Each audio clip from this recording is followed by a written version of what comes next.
Let me repeat that again. He cut his head off with such force, the head flew.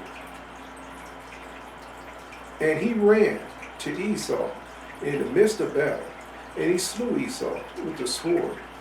And he cut off his head, and it sprang to a distance. Who says the Bible ain't exciting? Says the Word of God is not exciting. Very exciting book. Take the traditional filters off. It's a war book. You heard me say it 1,000 times. You can follow it. Well, a million times, probably. You can follow Street Priest over the years. A war book. Cut that head off, and that head flew several feet. That was a lot of force. A deaf and dumb man. Keep that in mind. Cut off Esau's head. Esau's been a thorn in their flesh, conniving, lying, stealing. But they deal with it on the battlefield. Amongst it, his head off in the distance, and it fell amongst the people of the battle. So here you are warring. Picture this. And here come a head come rolling up alongside as you battle. Put flesh and blood on this.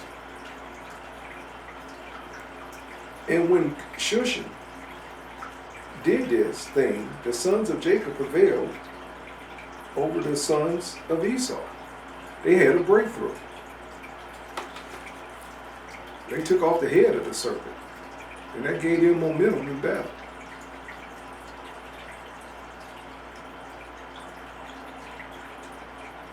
And the sons of Jacob buried their father Jacob by force in the cave. They had to go to war and use force to bury their own father. So that's how Satan is. Try to ruin everything, including the funeral. And the sons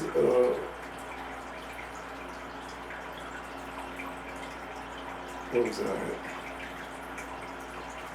And Jacob was buried in Hebron, in the cave of Machpelah, which Abraham had bought from the sons of Heth for a possession of Burley, a burial place, excuse me. And he was buried in a very costly garments. Very costly garments. These were shepherd kings, Hyksos kings. He's buried as royalty. And no king had such honor paid him as Joseph paid unto his father at his death. No king went out like, was buried like that, with such pomp and circumstance. For he buried him with great honor, like unto the burial of kings. And Joseph and his brethren made a mourning of 7 days for their father.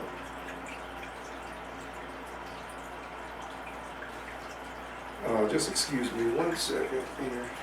I'm getting a little chilly.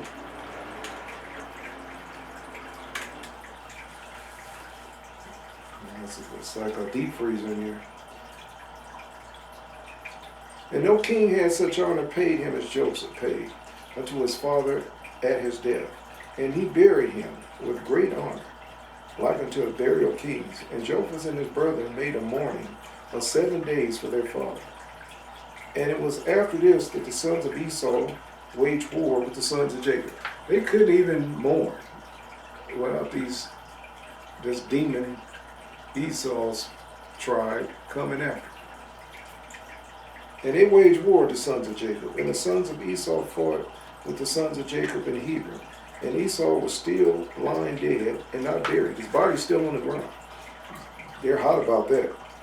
They killed off their father there. And the battle was heavy between them and the sons of Esau were smitten before the sons of Jacob. And the sons of Jacob slew of the sons of Esau 80 men. And not one died of the people of the sons of Jacob. Not one. And the hand of Joseph prevailed over all the people of the sons of Esau. And he took Zepho, the son of Eliphaz, the son of Esau. So they took Esau's grandson. He was a great warrior. Now Esau, keep in mind, I had to remind you, remember we read it, and it's been following apocryphal teaching. Esau killed Nimrod, who was a famous warrior on the battlefield. He took him out. Esau was a very skilled warrior, an archer, and he was good with a sword. Keep that in mind. And this is their descendants here. They all got skills. So they captured Zepho, the son of Eliphaz, the son of Esau, and 50 of his men captive. And he bound them with chains of iron, and gave them into the hand of his servants to bring them to Egypt. And it came to pass, when the sons of Jacob had taken Zepho and his people captive, all that remained were greatly afraid of their lives from the house of Esau, lest they should also be taken captive. And they all fled with Eliphaz, the son of Esau, and his people with Esau's body, and they went on the road to Mount Seir. And they came to Mount Seir, and they buried Esau in Syria, but had not brought his head with him to Seir, for it was buried in that place where the battle had been in Hebron. And it came to pass, when the sons of Esau had fled from before the sons of Jacob pursued them unto the borders of Seir, and they did not slay a single man from amongst them when they pursued them. For Esau's body, which they carried with them, excited their confusion. So they fled, and the sons of Jacob turned back from them and came up to the place where the brethren were in Hebron. And they remained there on that day, and on the next day, until they rested from the battle. So they had to decide, well, if we go to war, we got this body with us of our father Esau, so we better run. So we got to handle this business first. That's why they took off, and we'll regroup later. And it came to pass on the third day that they assembled all the sons of Seir, the Horite, and they assembled all the children of the east, a multitude of people, like unto the sand of the sea. And they went and came down to Egypt. So now they want to go to war with Egypt, to fight with Joseph and his brethren, in order to deliver their brethren. And Joseph and all the sons of Jacob heard that the sons of Esau and the children of East had come upon them to battle in order to deliver their brethren. And Joseph and his brethren and the strong men of Egypt went forth and fought in the city of Ramses. And Joseph and his brethren dealt out a tremendous blow among the sons of Esau and the children of the east. And they slew of them 600 men, and they slew amongst them all the mighty men of the children of Seir and Seir the Horite. There were only a few of them left, and they slew also the great many of the children of the east, of the children of Esau. And Eliphaz, the son of Esau, and the children of the east all fled before Joseph and his brethren. And Joseph and his brethren pursued them until they came unto Succoth. They do a lot of running, don't they, Esau's bunch? They're like a pack of hyenas. And they slew of them of Succoth 30 men, and the rest escaped, and they fled each to his city. And Joseph and his brethren and the mighty men of Egypt turned back from them with joy and cheerfulness of heart, for they had smitten all their enemies. And Zepho, the son of Eliphaz, and his men were still slaves in Egypt to the sons of Jacob, and their pains increased. And when the sons of Esau, the sons of Seir, returned to their land, the sons of Seir saw that they had all fallen into the hand of the sons of Jacob, and the people of Egypt on account of the battle of the sons of Esau. So they said, it's your fault. Our people got killed. We have lost our strength.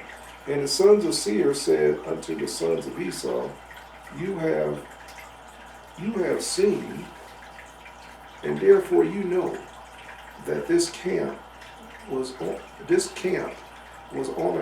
was on your account, and not one mighty man of an adept in war remained. It's your fault all our mighty men are killed, is what he's saying. Now therefore, go forth from our land. Get out of here. We don't want you in the country anymore. We're expelling. Go forth from our land to the land of Canaan. Go back where you came from. To the land of the dwelling of your fathers. Now they can't go back there because Jacob purchased it. That was what the war was about originally. It's not their land anymore. They took the jewels and the gold and the wealth instead of the land. Wherefore shall all your brethren inherit the effects of our children in the latter days. The emphasis of our children in the latter days. And the children of Esau would not listen to the children of Seir. And the children of Seir considered to make war with them. And the children of Esau sent secretly to Aegeus, king of Africa. The same is Dinhaba, saying, Send unto us some of the 30 men, and let them come unto us, and we will fight together with the children of Seir the Horite, for they have resolved to fight with us and drive us away from the land. And Aegeus, king of Dinhaba, did so, and he was in those days friendly to the children of Esau. And Aegeus sent 500 valiant infantry to the children of Esau and 800 cavalry, so that's 1,300 men. And the children of Seir sent unto the children of the east and unto the children of Midian, saying, You have seen what the children of Esau, now he's going to the children of the east and Midian, and all that has to do with Ishmael. It's Ishmael's people. They're all family. You have seen what the children of Esau have done unto us, upon whose account we are almost all destroyed in their battle with the sons of Jacob. Now therefore come unto us and assist us, and we will fight them together, and we will drive them from the land, and be avenged of the cause of our brethren who died for their sakes. It's their fault our people are dead. That's what they keep saying. In their battle, and their brethren and the sons of Jacob. And all the children of the east listened to the children of Seir, and they came unto them with 800 men with drawn swords. And the children of Esau fought with the children of Seir at that time in the wilderness of Paran. And the children of Seir prevailed then over the sons of Esau.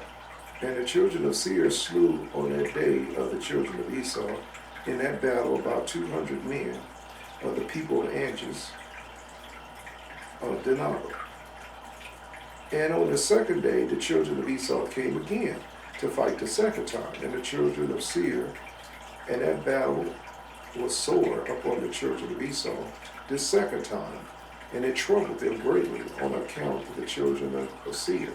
And when the children of Esau saw that the children of Seir were more powerful than they were, some of the men of the children of Esau turned and assisted the children of Seir their enemies. So they turned turncoat and fought against Esau, their own people. They became traitors. And they fell yet of the people of the children of Esau in the second battle, 58 men of the people of Edges, king of Dinah. And on the third day, the children of Esau heard that some of their brethren had turned from them to fight against them in the second battle. And the children of Esau mourned when they heard this thing. And they said, what shall we do unto our brethren who turned from us to assist the children of Seir, our enemies? And the children of Esau again sent to Ages, king of Dinah, saying, send us again other men, that with them we might fight with the children of Seir, for they have already twice been heavier than we were. And Ages again sent to the children of Esau about 600 valiant men, and they came to assist the children of Esau. And in 10 days' time, the children of Esau again waged war with the children of Seir in the wilderness of Haran. And the battle was sore, and was very severe upon the children of Seir. And the children of Esau prevailed at that time over the children of Seir. And the children of Seir were smitten before the children of Esau. And the children of Esau slew of them about 2,000 men. And all the mighty men of the children of Seir died in this battle. And there were only remained there the young children that were left in the city. So they wiped Seir out this time around. Only little babies left. And all Midian and all the children of the east betook themselves to fight from the battle. And they left the children of Seir and fled when they saw that the battle was severe upon them. And the children of Esau pursued all the children of the east until they reached their land. And the children of Esau slew yet of them about 250 men from the people of the children of Esau. There fell in that battle about 30 men. But this evil came upon them through their brethren, turning from them to assist the children of Seir, the Horite. And the children of Esau again heard of the evil doing of their brethren, and they again mourned on account of this thing. And it came to pass, after the battle, the children of Esau turned back and went home unto Seir. And the children of Esau slew those also that remained in the land of the children of Seir. And they slew also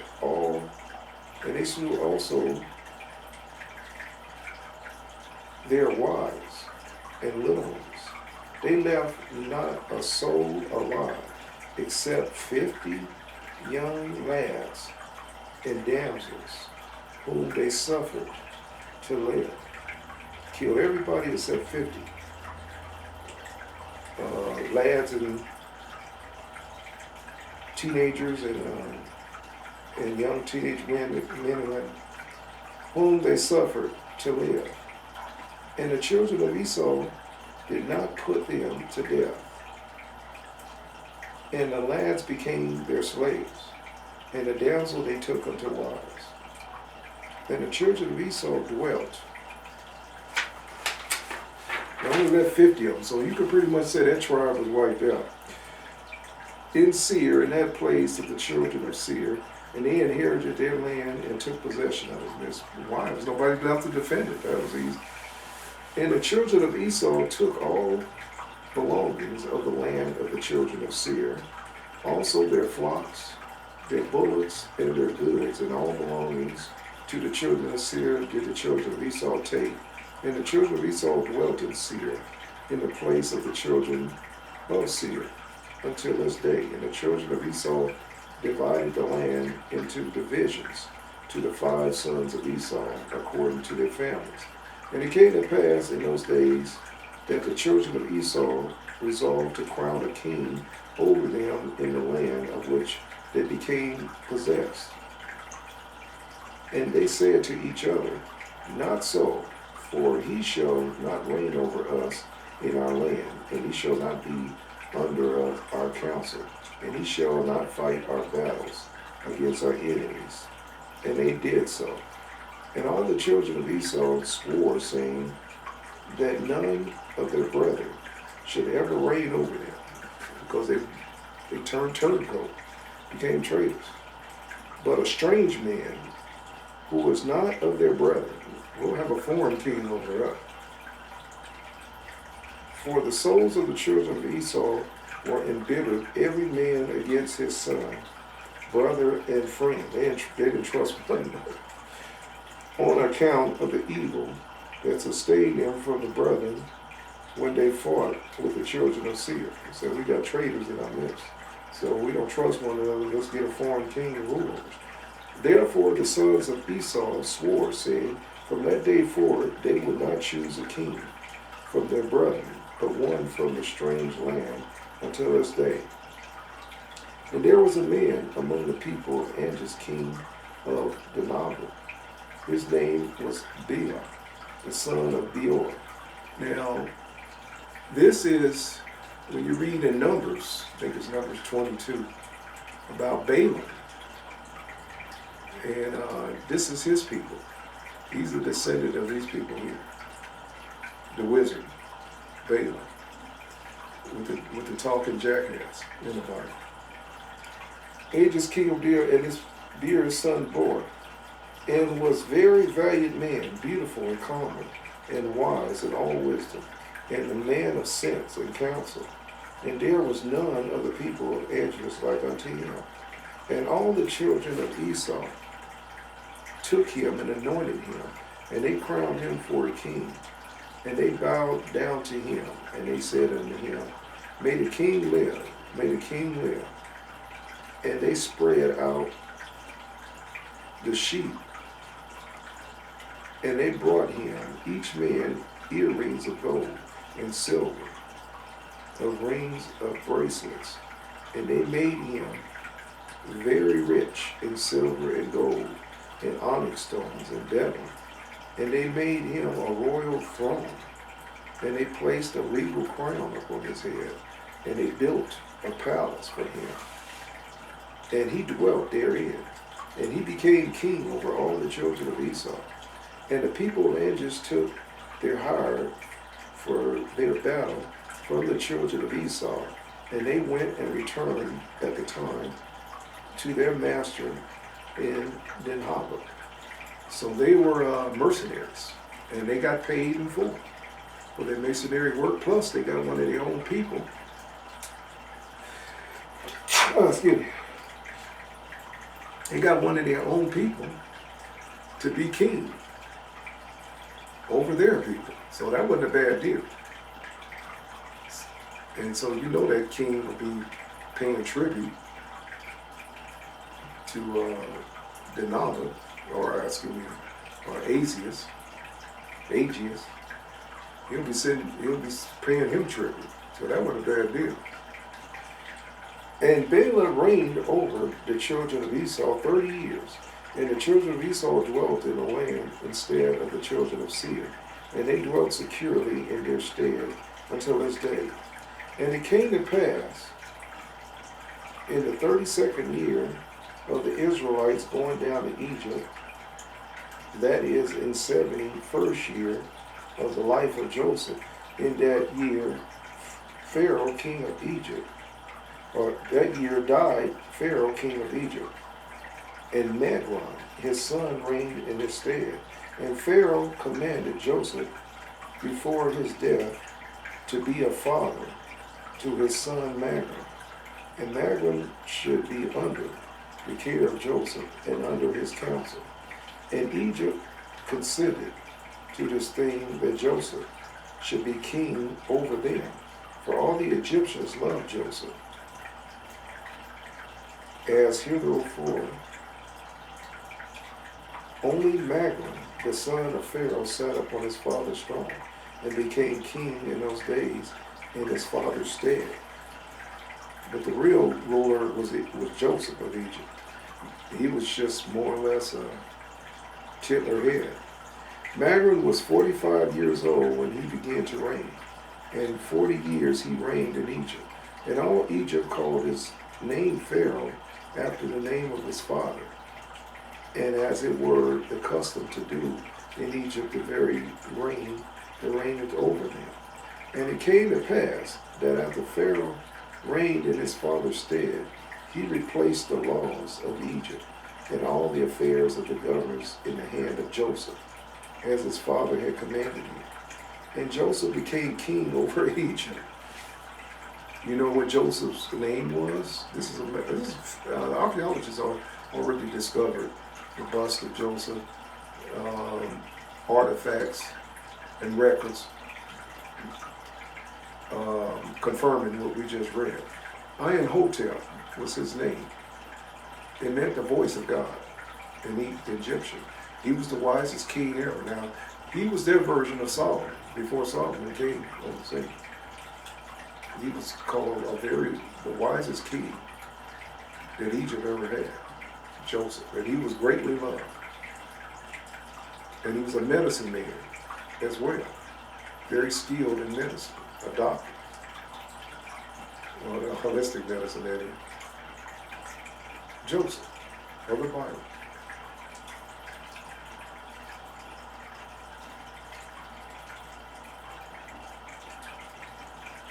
And Joseph became king over Egypt, for he superintended over Egypt, and all Egypt was under his care and under his counsel. For all Egypt inclined to Joseph after the death of Pharaoh, and they loved him exceedingly to reign over them. And there were some people amongst them who did not like him, saying, no stranger shall reign over us. Still the whole government of Egypt devolved in those days upon Joseph. And after the death of Pharaoh, he being a regulator, doing as he liked throughout the land, without anyone interfering. And all Egypt was under the care of Joseph. And Joseph made war with all his surrounding enemies, and he subdued them. Also all the land and all the Philistines unto the borders of Canaan did Joseph subdue, and they were all under his power, and they gave yearly tax unto Joseph. And Pharaoh, king of Egypt, sat upon his throne in his father's stead, and he was under the control and counsel of Joseph, as he was at first under the control of his father. Neither did he reign but in the land of Egypt only, under the counsel of Joseph. But Joseph reigned over the whole country at that time, from Egypt unto the great river of Perith. And Joseph was successful in all his ways, and the Lord was with him. And the Lord gave Joseph additional wisdom and honor and glory, love toward him in the hearts of the Egyptians and throughout the land. And Joseph reigned over the whole country 40 years, in all the countries of the Philistines and Canaan and Zion, and unto the other side of Jordan, brought presents unto Joseph all his days. And the whole country was at the hand of Joseph. And they brought unto him a yearly tribute, as it was regulated, that Joseph fought against all the surrounding enemies and subdued them. And the whole country was in the hand of Joseph. And Joseph was securely up on his throne in Egypt. And also his brethren and the sons of Jacob dwelt securely in the land all the days of Joseph. And they were fruitful and multiplied exceedingly in the land.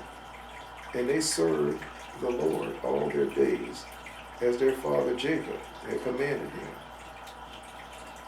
It came to pass at the end of many days and years, when the children of Esau were dwelling quietly in their land with Bala their king, that the children of Esau were fruitful and multiplied in the land. And they resolved to go fight with the sons of Jacob. Just never ends. and all Egypt, and to deliver their brother Zepho, the son of Eliphaz, and his men, for they were yet in those days slaves to Joseph. They were still slaves, that's for over 40 years. And the children of Esau sent unto the children of the east, and they made peace with them. And all the children of the east came unto them to go to the children of Esau to Egypt to battle. And there came also unto them of the people of Angeas, king of Dinah. And they also sent unto the, so they're rallying all the troops to go to war, children of Ishmael. And they came unto them. And all the people assembled and came unto Seir to assist the children of Esau in their battle. And this camp was very large and heavy with people, numerous as the sand of the sea, about 800,000 men, infantry and cavalry. And all these troops went down to Egypt to fight with the sons of Jacob, and they encamped by Ramses. And Joseph went forth with his brethren, with mighty men of Egypt, about 600,000 men, about 600 men. And they fought with them.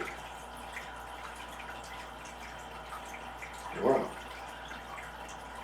Now, they had 800,000 Esau's bunch, and they only went to war with them with 600 men. And they fought with them in the land of Ramses. And the sons of Jacob at that time again fought with the children of Esau in the 50th year of the sons of Jacob going down to Egypt. That is the 30th year of the reign of Balaam over the children of Esau and Seir. And the Lord gave all the mighty men of Esau and the children of the east unto the hand of Joseph and his brethren, and the people of the children of Esau and the children of the east were smitten before Joseph. And of the people of Esau